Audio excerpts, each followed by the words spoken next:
In 2022, Italy saw significant media coverage about a 26-year-old OnlyFans star named Carol Mal. Carol, born on December 23, 1995, in Italy, became a victim of a crime that drew widespread attention. Despite being the victim, some people controversially blamed her for what happened. Carol's background includes a Dutch father and an Italian mother.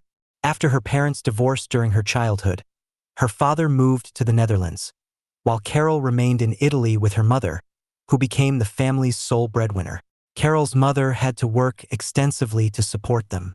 Those close to Carol described her as a cheerful, beautiful, slightly shy young woman with a love for adventure and travel. In 2015, Carol unexpectedly became pregnant, but she chose to keep the baby, a decision she would never regret. Carol was thrilled when her baby was born, though she faced some challenges, much like many other young parents. Carol and her partner relocated to Verona, a popular tourist city in northern Italy, where she found work at a shoe store. In 2019, Carol fell in love with another man and began a secret relationship. Eventually, she confessed this to her partner, the father of her child, leading to their breakup. Following the separation, Carol moved to Milan with her new boyfriend, while her son stayed with his father. In Milan, Carol found work at another shoe store and visited her son whenever she could. However, Carol's life, along with the lives of millions of others, soon changed dramatically when the pandemic began. Due to widespread restrictions, the store where Carol worked was forced to close. She needed money to support herself and remain involved in her son's life. Left without an income because of the pandemic, Carol began exploring new ways to earn money. This led her to discover OnlyFans. During the pandemic, OnlyFans saw a significant surge in popularity as people were confined to their homes. Some were seeking new forms of entertainment, while others were looking for ways to make money. Carol found success by selling her explicit photos, seeing it as an easy way to make money. Like many other women on OnlyFans, she began by selling her photos and gradually moved on to making explicit videos. This eventually led her into the adult film industry. While working in the industry, Carol used a pseudonym, which I will tell you about a little later. Carol lost some friends who disapproved of her career choice and faced condemnation from others. Despite this, she loved her work and viewed herself as an actress, no different from those starring in mainstream movies and TV series. She was simply playing a role according to the script she was given, with the only difference being the genre. Carol was aware that she couldn't work in this industry forever, knowing that aging would reduce her demand. She planned for her future and considered what she would do when she stopped making adult films. Meanwhile, Carol's personal life became increasingly troubled. Her relationship with her new boyfriend deteriorated as he disapproved of her profession and couldn't stand the thought of her being with other men. For Carol, it was just a job, nothing personal, but her boyfriend disagreed and broke up with her. At that time, Carol was living with her boyfriend's parents. After the breakup, Carol had to find a new place to live. She moved to Rescodina, a commune within the city of Milan. During this time, a new man entered her life, David Fontana. 17 years older than Carol, David was 42 and worked in a bank. On social media, he projected the image of a successful person who enjoyed life and loved cooking, frequently experimenting with new recipes. David was also a photographer. Though he had been married for many years, and those who knew him believed he was happily married, this was not the case. David was seeking new experiences and met women online to diversify his personal life. Tracked the women he liked, he would offer them free photo shoots. Carol was one of those who accepted David's offer. Initially, they corresponded online, and once David realized Carol was interested, he suggested they meet in person. Their first meeting took place in November 2020. This meeting was just the beginning. After that photo shoot, their encounters became frequent, and their relationship turned intimate. Despite being married, Fontana continued to pursue his relationship with Carol. He seemed to have fallen in love with Carol. In early spring 2021, Fontana decided to leave his wife and dedicate all his time to Carol. He moved into an apartment in the same residential complex where Carol lived. David helped her create adult videos, and according to some reports in the Italian press, they managed to make good money from it. Essentially, he became her manager. David knew he was not the only man in Carol's life and was okay with this. Carol occasionally dated other men, a fact that, along with her profession, later caused many people to judge her and speak of her with contempt. In the fall of 2021, Carol began dating a guy named Salvatore, her co-star, and their relationship seemed quite serious. Salvatore gave Carol a ring, which made her happy, yet David remained a significant part of her life. By 2022, Carol was in high demand in her profession. She continued to post videos on her OnlyFans account, but now she didn't just upload her own content. She also created customized videos based on her subscribers' requests for extra money. Subscribers would write to Carol with their specific requests. She would quote a price, and after receiving payment, she would start filming the requested videos with David's help. It's important to mention that David always received a percentage of the earnings for his role in creating content for Carol's OnlyFans page. Carol was aware that she couldn't work in the adult industry forever, so she planned to save more money and eventually move to Veronato, start a new life, and be closer to her son. She was close to realizing these plans, but in January 2022, she became less active on her social media. Carol nearly stopped posting new content on her OnlyFans account and took a break from appearing in adult films. She also withdrew from her friends. About 2 months later, some of Carol's friends started reaching out to her, and she always responded, saying she was fine, just a bit tired. In one message, she mentioned taking a vacation and going to Dubai. However, this turned out to be a carefully crafted lie. On March 20th, 2022, a tourist strolling through the scenic areas of Borno, a commune in the Valcamonica province of Brescia in Lombardy, made a horrifying discovery. The tourist noticed several black garbage bags and, upon closer inspection, saw a hand with long nails protruding from one of them. He immediately contacted the police. When officers arrived, they were confronted with a scene unlike anything they had previously encountered. They found 4 garbage bags containing fragments of a body. The remains were in such a state that it was initially impossible to determine the victim's gender. Later, experts confirmed that the victim was a woman and that, before being discarded in the remote location, the remains had likely been stored in a freezer for some time. Investigators reviewed recent reports of missing women but were unable to connect any of them to the discovered remains. The woman's face was severely burned, but the police hoped to identify her through 8 distinctive tattoos that remained intact. One tattoo on her ankle read, "Step by Step," another on her collarbone said, "Wanderlust," and one down her back stated, "Elegance is." Authorities believed that the person responsible for her death was likely familiar with her, as there were no reports of a missing woman with such tattoos.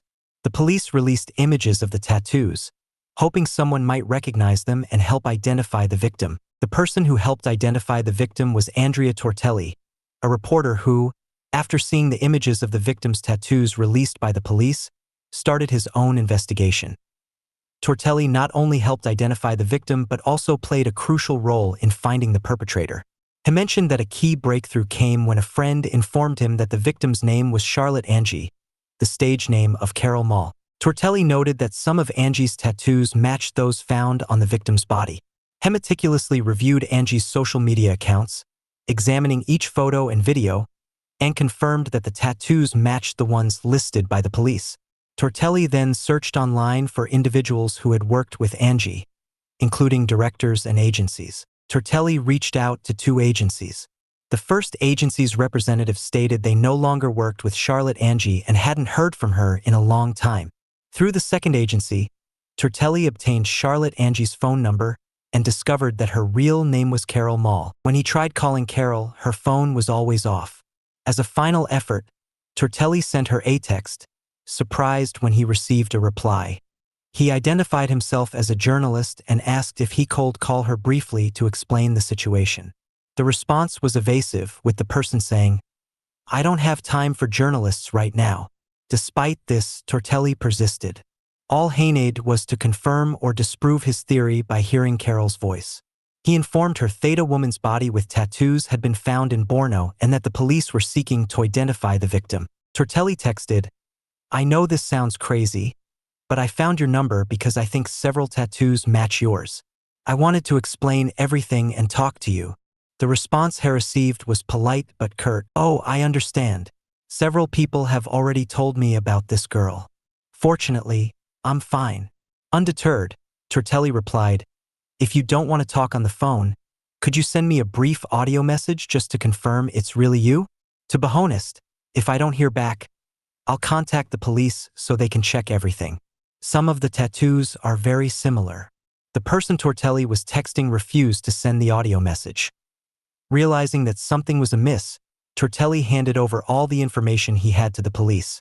Reflecting on his emotions while texting with someone pretending to be Carol, Tortelli said, "I admit I felt fear and anxiety before revealing everything. I asked the police to confirm one detail I wasn't sure about: whether the tattoo on the victim's side was red. They confirmed it was red. I was worried that if the person I was texting was a family member of Carol's, the tragedy for her loved ones would be even greater. The police needed to act quickly, as the person impersonating Carol might flee upon realizing Tortelli had uncovered the truth. At that point, David Fontana arrived at the station, reporting that he had seen the police images and that the tattoos closely resembled those of Ophi's girlfriend, Carol Mall, who had gone missing. The fact that David reported Carol missing only after her remains were discovered struck the investigators as suspicious. When questioned about the last time he had seen Carol, David's story kept changing. Initially, he claimed it was in January, then February, and finally he said hadn't seen her for about 2 weeks. It was clear he was concealing something. During interrogation, David eventually confessed to having taken Carol's life. The police then uncovered chilling details of the case. David revealed that on January 11th, 2 months before the remains were found, he and Carol were filming another video requested by one of her OnlyFans subscribers. The subscriber who paid for the video requested something extreme and unusual. David was instructed to tie Carol up, place a bag over her head, and then strike her with a hammer. The act was supposed to be staged, but according to David, he lost control during the filming and hit her too hard. When he removed the bag from Carol's head, he realized the severity of what he had done. Carol was still alive, but instead of calling emergency services, David decided to end her suffering. He went to the kitchen, retrieved a knife, and carried out his plan. When questioned by investigators, David claimed he intended to make it look like an accident, but his actions were suspicious, as he chose to fetch a knife instead of seeking help. David kept the truth to himself, not revealing what had happened not a day later, nor a week, nor a month. Instead, he took Carol's phone and began impersonating her, trying to convince everyone that she had left the country. However, impersonating Carol was not the worst of his actions. Carol had plans for the future that did not involve David. She intended to move back to Verona to be closer to her son. Additionally, she was in a relationship with Salvatore, who had given her a ring. During the investigation, it was revealed that while Carol and David did prepare to film an extreme video on January 11, 2022, as requested by one of her subscribers, that was only partly true. The person who requested the extreme video was actually David Fontana himself. It was discovered that he had multiple accounts and posed as another individual to make the request for an exclusive video. David believed he had devised a clever plan by posing a son of Carol's fans and making a custom video request. This fan specifically wanted David to participate in the video. The request detailed that David should tie Carol up, tape her mouth, and include other specific elements. David's instructions suggested that he had meticulously planned the scenario. Posing as a fan, David instructed Carol to provide him with the password to unlock her phone during the shoot and to text her boyfriend Salvatore, informing him that she was going to have intimate contact with David. Carol complied with this instruction and sent the message to Salvatore. However, Carol was unaware that this was part of David's plan. What happened to her was not an accident. David had premeditated the entire scheme to obtain her phone password, which he then used to impersonate her. David's plan was both calculated and malicious. Carol believed she was creating a video for a subscriber and followed all the instructions. During the filming, she provided David with her phone password and sent a text to Salvatore. After that, David put tape over her mouth, placed a bag over her head, and used a Hemerto commit an irreversible act. After Carol was dead, David unlocked her phone and sent a message to her boyfriend, Salvatore, stating that the video shoot was over. Naturally, Salvatore had no reason to suspect that the message was sent by someone else and not Carol. As mentioned, David lived in the same complex as Carol. After taking her life, he left her body on the floor and went to his apartment. Later, he returned to the scene, examined everything again, and then went back to his place. The following day, he went to the supermarket with a plan in mind. He purchased an electric saw, a hacksaw, scissors, and cleaning supplies. David then took Carol's phone to keep up the pretense. It became clear what he intended to do with Carol's body after acquiring these items. At one point, he attempted to dispose of the remains by burning them but was unsuccessful.